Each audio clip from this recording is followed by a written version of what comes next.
Hey Keith! We have the password to Larkspur Lane. We are on chapter 2, a golden clue. Another strange message, remarked Hannah Gruen. What do you think now, Nancy?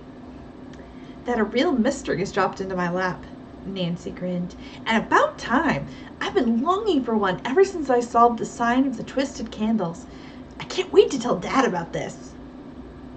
Carson Drew had always been close to his daughter and often discussed his cases with her because she grasped the issues so clearly and quickly.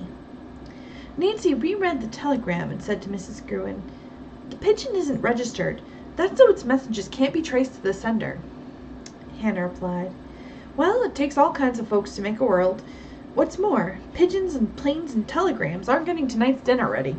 We're having hot biscuits and chicken, one of your father's favorites." "And mine," said Nancy. "Mr. Drew likes sweet pickles, too," Hannah added. "I'll go down to the cellar and get a jar." Nancy's thoughts returned to the odd message which had been attached to the pigeon's leg. She took the note from her pocket and studied it again. The words were neatly printed in black ink. For safekeeping, Nancy slipped the note and the telegram into her purse and set it on the hall table. At that moment she heard a thumping noise and a cry from the cellar. "Hannah!" she called. There was no answer. Nancy dashed to the kitchen and looked down the cellar stairs. A huddled figure lay on the floor. "Oh!" Nancy exclaimed and ran down the steps. The housekeeper managed to sit up. I slipped," she said shakily. "Oh, my back!" "Hannah!" Nancy exclaimed anxiously. "Are you badly hurt?" "No," the housekeeper replied. "I can get up, I'm sure. Just give me a hand." Nancy put one arm around Hannah and helped the woman to her feet. Mrs. Gruen stood still a few moments to catch her breath, then said, "I guess I didn't break anything, thank goodness, but I'm afraid I've strained my back." "I'll drive you to Dr. Spire's," Nancy said, "and let him examine you." With the girl's help, the housekeeper slowly climbed the stairs. "I have to get dinner," Hannah announced. "That can wait," Nancy said firmly. "We'll leave a note telling Dad where we've gone." As they drove toward the doctor's residence and office, Nancy hoped he was back from his mysterious call.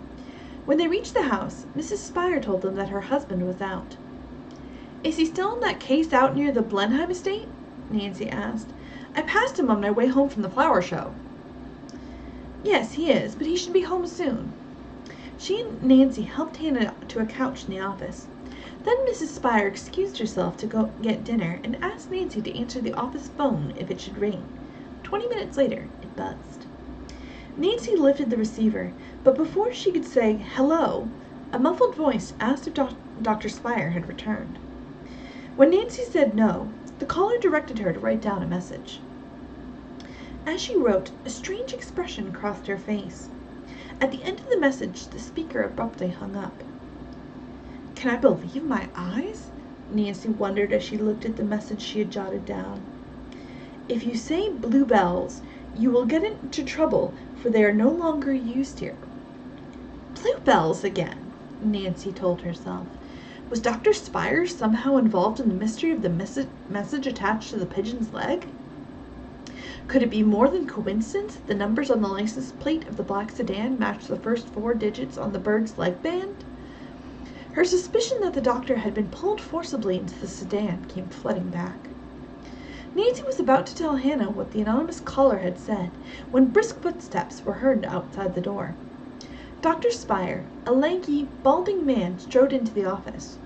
Although he looked worried, his thin, intense face lighted with a smile. "Well, Nancy, we meet again."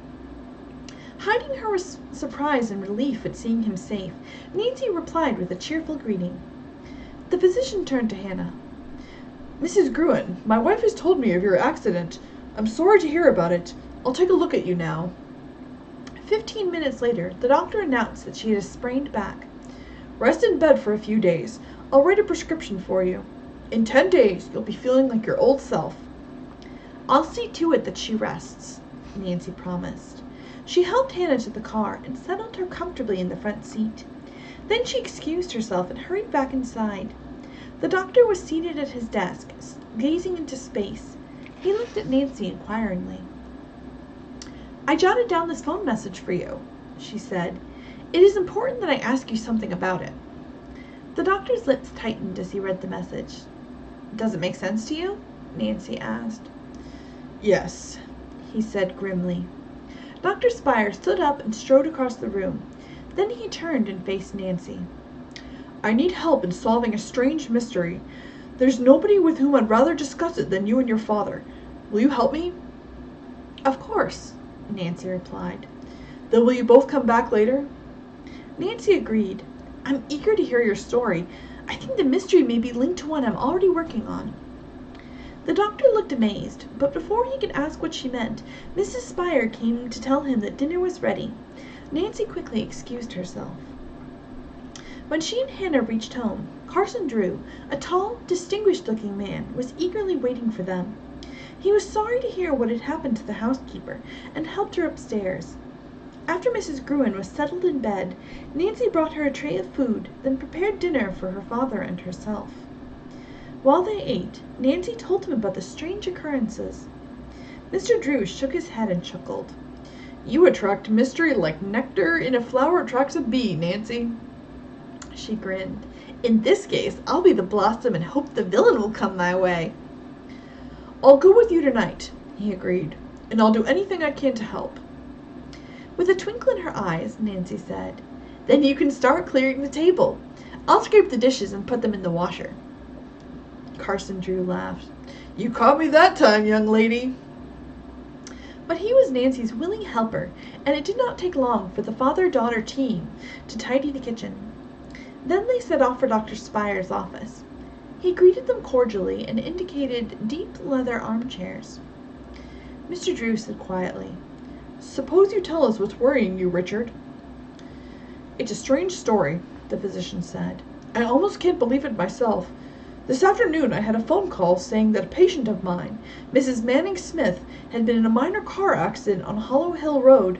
She wanted me to meet her there and, if necessary, take her to the hospital.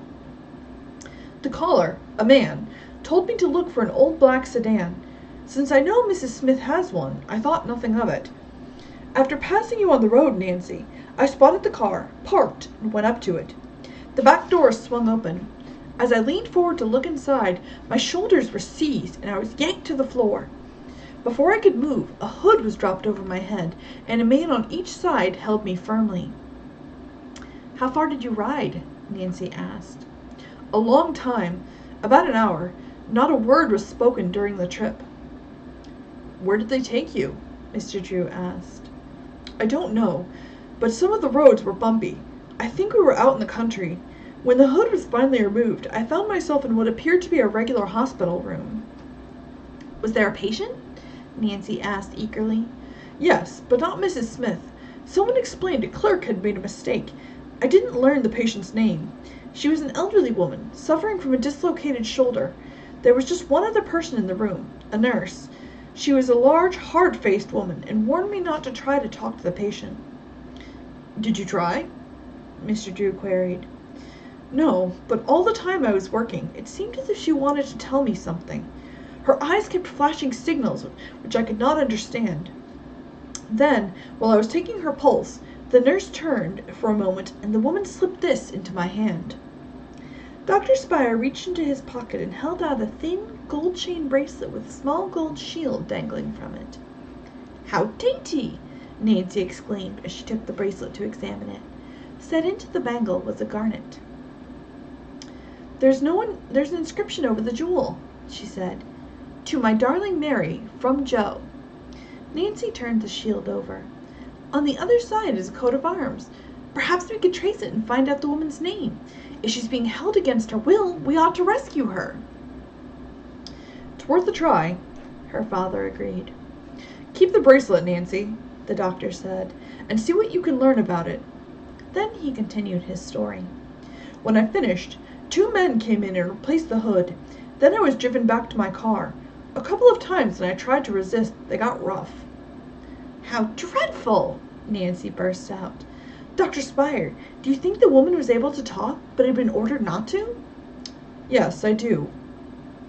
"Did you see or hear anything that would help us find the place?" Dr. Spire smiled. I learned the password to the place. Marvelous, said Nancy. What was it? He replied, As we turned into a driveway, I could tell by the creak of the gates. The driver said, Bluebells, and someone answered, Pass. Nancy's eyes sparkled with excitement. This is where my story comes in, Dr. Spire. Quickly, she told him about the pigeon, the plane, and the telegram. Whoever's holding this woman prisoner must have been afraid you had heard the password, so he decided to change it. Yes, that would have been just about 5 o'clock as the pigeon message came. As the pigeon message said. The physician agreed. The phone call here was to warn me not to try finding the place again or using the password to get in if I did. Carson Drew spoke up. Richard, you must report this to the police. Just then the telephone rang. When the physician finished the call, he said, Emergency at the hospital. I'll have to go. Carson, will you and Nancy report the incident to the police for me? We'll stop at headquarters, the lawyer replied. As the Drews left the house, Nancy noticed a shadowy figure across the street. Are we being watched? The young sleuth wondered. While driving downtown, Nancy noted a pair of headlights reflected in her mirror. One was dimmer than the other. The uneven light stayed close behind all the way to police headquarters. Nancy slowed down in front of the building, and the car, a sleek black sedan, went past. No place to park here, Dad, she said. Suppose you hop out and start telling your story. I'll join you as soon as I find a parking space. Mr. Drew got out, and a few minutes later, Nancy pulled into the far side of the parking lot at the corner. When she stepped out of the car, a hulking figure emerged from nearby shadows.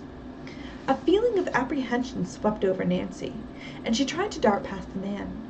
But a powerful hand seized her arm and jerked her back. Not so fast, the stranger growled in a deep voice. Uh-oh. I'll have to see what happens.